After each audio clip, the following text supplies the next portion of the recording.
Welcome back, everybody. Today we're just going to continue from where we left off. I am going to do a couple of things with metasploit, and those will include making our reverse shells persistent on another system, and escalating privileges in order to do that, because we do need an elevated set of privileges to do certain things on a system elsewhere. Now, I can just see the question in discussions now: can we actually do a remote desktop? Yes, you can actually have a desktop of another person being displayed on your own screen, but I strongly recommend against it. Okay, if you're doing this in LAN, fine, it can pass. But if you're doing this over the net, having a remote desktop is a waste of bandwidth, an incomplete waste of bandwidth. I do not understand what is it exactly that you would like to see on their desktops. You can take screenshots if you want of certain things. If you need passwords, you can use keyloggers, which are embedded into Meterpreter. You just need to issue a command to log keystrokes. I don't know, stuff of a kind, but I really don't see the point of a remote desktop. If they're browsing something on the net, and if they're watching something on the net, you can obviously see the addresses of what you can see the IP addresses of what they're visiting on the net, and not the IP addresses, but you can also see the domains, and then you can just copy them into your own browser and have a look at whatever you want to see almost in real time. I know that would be a bit of a drag, but believe me, it saves up on bandwidth, and if you do a remote desktop over the net, you are very likely to render the other person's web browsing experience practically inoperable. They won't be able to browse the web. I mean, they will, but it will be very slow unless they have a really good connection. And unless you have a really good connection, you won't be able to do that. Try running TeamViewer, and you will see that it's not the fastest of applications out there, not because of the way it was built, but because of the amount of information that is passing from in between 2 points. Anyway, you should have pretty much the same setup as from the previous tutorial. You should not have closed anything. I sincerely hope that you didn't. It doesn't matter if you did, you can just repeat it. Here, we're going to go ahead and open up our shell. So just do the same things. It's still running, I believe, on my Windows 8.1 machine. And let's see, will it actually work out here? Or, hold on. Oh, I already have it running. So it's working. And let me show you how is it working. I'm gonna go over these commands with you. Don't worry about it. I just want to get into Meterpreter now. Excellent. So we are now in the Meterpreter. Let me just prove to you that I am, in fact, in a Windows machine. So cd. There you go. These are obviously Windows files. CYGWin. I even have that installed. It's my Windows machine. Amazing. Doesn't really matter. Anyway, now you can see that I am in my Windows machine. I've just closed the Meterpreter. I've actually placed my Meterpreter shell into background, and that is something that you can do and that you will be forced to do during certain hacks, primarily because you will want to do other things with that session. You will want to open up a session, and then you will want to do different things to that session. You want to pass that session to different exploits so they can use it as well, and you obviously can't do that like this. So what you would do is put it in the background, but before we do, just go ahead and type in help. This is gonna give you a list of commands. This is a very nice command. Get system attempts to elevate your privileges, but this doesn't really always work. And here you have webcam commands. I mean, I can't do this demonstration on a wireless machine, on a virtual machine, but you can do this is physical. This is only for physical machines, unless you have a USB camera or something of a kind. It's not really that hard. You just type in run, and then one of these commands you will see later on. We will do something. We will use some of the commands, not for webcam, but we will use some other commands. I do believe that it is just run, and then this, and the rest will simply fall onto the system. The system will be able to do the rest. Anyway, so you have these things. You can take screenshots. You can start capturing keystrokes, stop capturing keystrokes. I don't know, you can do pretty much whatever you want. You can list accessible desktop and Windows stations. Well, that's very nice. System information, this will list information on the current system. So not a bad idea. Shell, we have already used shell, drop into the system command shell, which means you get the CMD in Windows, practically CMD prompt in Windows, although the tab does not work there.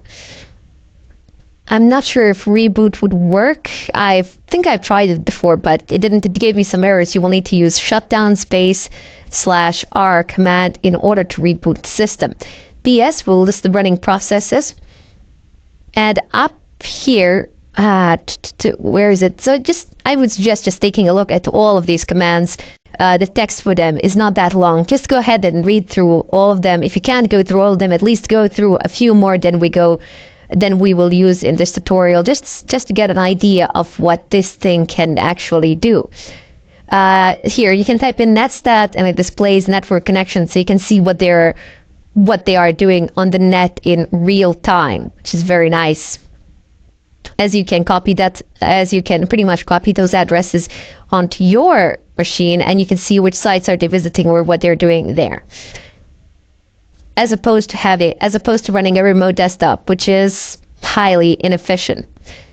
Here you have some simple file system commands. I'm pretty sure that some of them won't work, but most will. And up here is the background, which we have started. So if you type in background, it backgrounds the current session. So let's just go ahead and do that. Please, I cannot stress how important it is that you take a look at some of these commands. They are very simple to understand. You won't need to bash your head against the wall to figure out what they do. You just take a look at them and type them in. So for example, to background an application, to background a session, you type in background. It's the same principle. I don't think that you actually need to use run. That was my bad here. But just rather instead type in a command. So if before I type in background, I'm going to type in get system. And this is going to fail. I have a bad idea. Yep, there we go. Operation failed. The environment is incorrect. For shell command, you just type in shell and it puts you into a CMD, into the command. It gives you the command prompt. Now let's see, do we have any elevated privileges?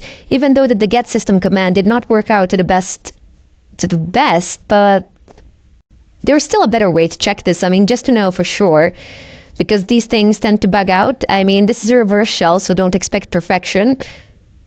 CD into Windows. Tab doesn't work here. See, if I press tab, it just keeps on jumping. System 32. And CD Windows System 32, am I right now? Okay, there we go. Now we're going to try to make a directory here. So mkdir test, does this work? No. Mkdir test access is denied. I cannot make a directory here, so proof enough. Anyway, we're going to now background. A tab does work here to finish your commands. Backgrounding session 5, and you see it exits out of the interpreter. It doesn't exit out the interpreter, but it puts it into the background, and in your foreground is your MSF console. Now, you can type in sessions -help to get a list of help commands for sessions. You can also type in session-L to get a list of running sessions. You can have pretty much as many as you want here, as many as your system can handle. To get back into a session, type in -I and type in the number of the session, the ID, press enter, and there we go. We are once again into the interpreter session number 5. You can again type in background and put it in the background, remain where you are in a MSF console from where you can do various things. Now, I have decided to use this one. And you see, I described it here, ask for privileges. Now, there are numerous ways that you can obtain elevated privileges on a remote system upon opening a interpreter shell. The best one, in my personal experience, is simply to ask the user for the permissions. If they don't give them to you the first time around, I don't know, wait a while and then ask them again. And if that doesn't work, I don't know, wait a while, ask them again. Eventually, types, they will click more often than not. Yes, I don't know why, but such are the things in Windows. You don't need a password. You can just click yes or no, and you have admin privileges, which is fascinating to me, to say the least. Anyway, before I use that exploit, I'm going to type in use post, so post exploitation, Windows. Yes, display all 400 or 149. And anyway, you got here escalation. So you can gather credentials, different types, but okay, so keylog, you can even have a keylogger here, but you don't really need it. If you have an interpreter session, you can start it from the interpreter session immediately. Rather, instead, I want escalate. So there's more if you want to just take a look down there. It's like 149 things there. So use escalate. Press tab. Excellent. So we got like drop link, get system, golden ticket, screen unlock, KBD layout. Actually, I don't know what this one is. Anyway, you can use get system as well. That one is being used by your interpreter, if I'm not mistaken, but that doesn't always work. That's why I said it's the best thing you can do. I just wanted to show you some other ways of escalating privileges, so you can use pretty much any one of these in pretty much the same way as I am going to use this one. There is little or no difference. If you get stuck somewhere, feel free to ask. So use exploit Windows local, exploit Windows.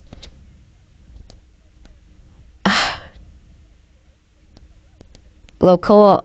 And what do we got here? Still too many. Ask.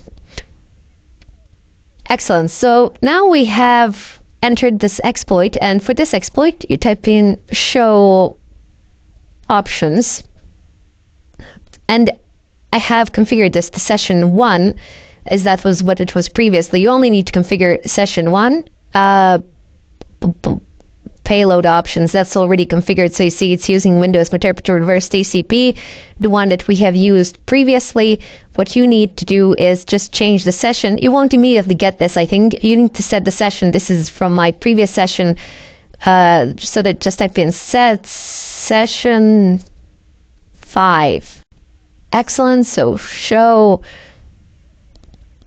options. Excellent. So it's session 5.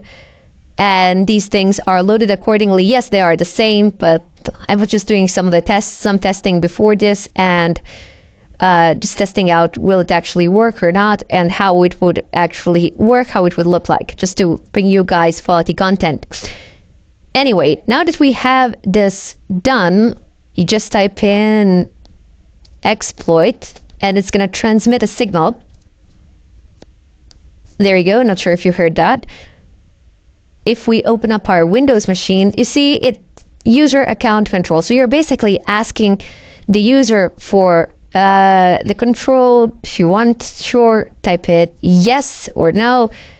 But even people sometimes by mistake will click yes, and then they'll be too lazy to reverse it or anything of a kind. That's just one of the ways, but there are others, as I have showed you. You can use them in pretty much exactly the same way.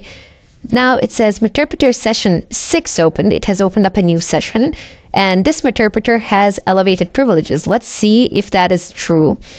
Get system. What? Get me help. Yes, of course. Exit. Get. Okay, got system via technique 1. It does actually work, no problems. And now we can do shell and see, can we actually make a file in Windows System 32? Apparently we should be able. So mkdir test has been created. A subdirectory, your file test already exists. Okay, fine. Mkdir test1. So it does actually manage to make it. So if I type in del test, are you sure you want to? Yes, I'm sure. Del test 1. Sure you want to do that? Yes, so we can manipulate files in System 32, which means we have pretty much full control If we can place files and run them from there, then we are omnipotent pretty much on the system. Anyway, let's go ahead and exit this, clear the not exit but background, clear the screen.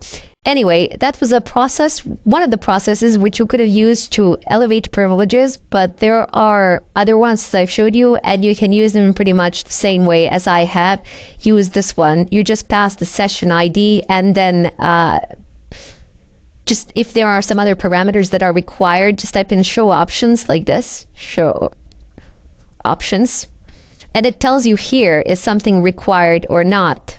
So it says session 5 is required, sneak exit, and this should be configured by default, but you only need to have a session here, so you can see what fields are required and not. You basically just type in set and type in whatever the name of whatever you wish to set. That's it. No problems there. However, again, if you encounter problems doing some other stuff in Metasploit, please do not hesitate to post it in the discussion section on Udemy, and I'll be more than happy to attempt to assist you.